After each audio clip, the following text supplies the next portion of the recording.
البحر الرائق میں ہے، اعتراض سمجھیں، البحر الرائق میں عبارت ہے ان ارادہ تسکین الشہوت یرجا اللہ یکون علیہ وبال،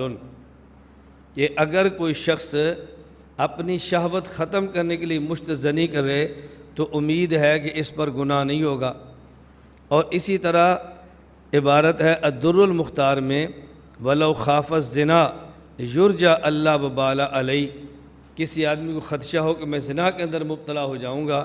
اور وہ زنا سے بچنے کے لیے مشت زنی کر لے تو اس پر امید ہے کہ گناہ نہیں ہوگا۔ اب اس کا مفہوم سمجھیں اور غیر مقلدین کا اعتراض سمجھیں۔ غیر مقلد کہتے ہیں کہ احناف کے ہاں مشت زنی کرنا جائز ہے، احناف کے ہاں مشت زنی کرنا مستحب ہے، کیونکہ ان کی کتب فقہ کے اندر یہ لکھا ہے ان ارادہ تسکین الشہوہ، اگر شہوت کو ٹھنڈا کرنا ہو تو گناہ نہیں ہے، اس کا معنی جائز ہے۔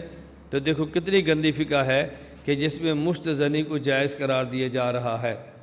ہم کہتے ہیں بات اچھی طرح سمجھو، ہمارے ہاں مشت زنی کے جواز کا سوال ہی پیدا نہیں ہوتا۔ اس کی وجہ یہ ہے کہ ہمارے ہاں جو مسئلہ لکھا ہے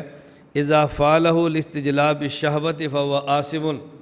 اگر کوئی شخص مشت زنی کرتا ہے اپنی شہوت اپنے ہاتھ سے پوری کرنے کے لیے تو یہ گناہ ہے اور حرام ہے۔ اور دلیل نبی کریم صلی اللہ علیہ وسلم نے ارشاد فرمایا ناکح الید ملعون، جو آدمی اپنے ہاتھ سے اپنے ہاتھ کو استعمال کرتا ہے اپنی شہوت مٹانے کے لیے، اپنے ہاتھ سے زنا کرنے والا، اس شخص پر اللہ کی لعنت برستی ہے۔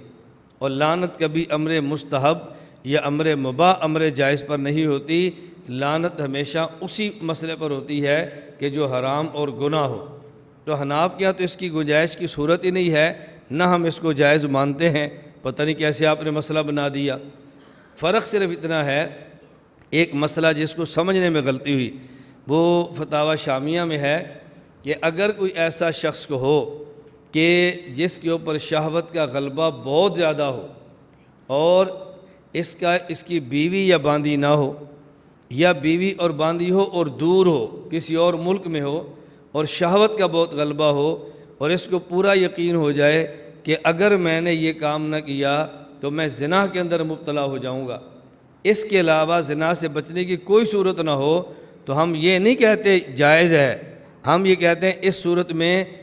ڈرتا ہے اور کرتا ہے، امید ہے کہ شاید اس کے اوپر وبال نہ ہو اور بچ جائے، کیونکہ اس کی نیت بہت اعلیٰ تھی۔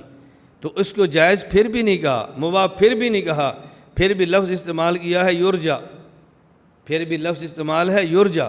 کہ امید ہے شاید ایسا نہ ہو، تو جواز کی صورت تو پھر بھی نہیں ہے۔ اب اگر کوئی بندہ کہتا ہے کہ میرے پاس ان دو کے علاوہ اور کوئی صورت نہیں ہے، میں ایسی جگہ پہ ہوں جہاں فحاشی بہت زیادہ ہے، گھر والے میرے پاس موجود نہیں ہیں اور دن اتنا لمبا ہے کہ روزے رکھنا میرے بس پہ نہیں ہے، تو میں کیا کروں؟ ہم پھر بھی نہیں کہتے کہ تم یہ کام کر لو، نہ جواز کی بات کہتے ہیں، لیکن اس بندے نے اپنی رائے سے سوچ لیا کہ میں اس سے بچنے کے لیے چھوٹا گناہ کر لوں، اب صورت کیا ہوگی؟ تو کہتے ہیں کہ امید ہے کہ شاید یہ وبال سے وہ بچ جائے۔ وبال سے مراد کہ زنا والا گناہ اس کو نہیں ہوگا اور زنا کے وبال سے بچ جائے گا۔ اب دیکھو مسئلہ کتنا الگ ہے اور بتایا کتنا الگ جا رہا ہے، دونوں میں زمین و آسمان کا فرق ہے، کس طرح اس کو بگاڑ کے پیش کیا جا رہا ہے۔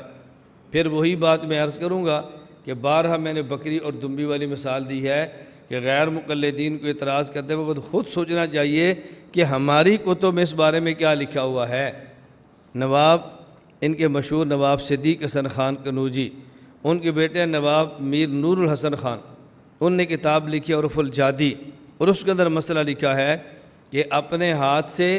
یا کسی پتھر وغیرہ سے یہ اپنی منی کو خارج کرنا جائز ہے،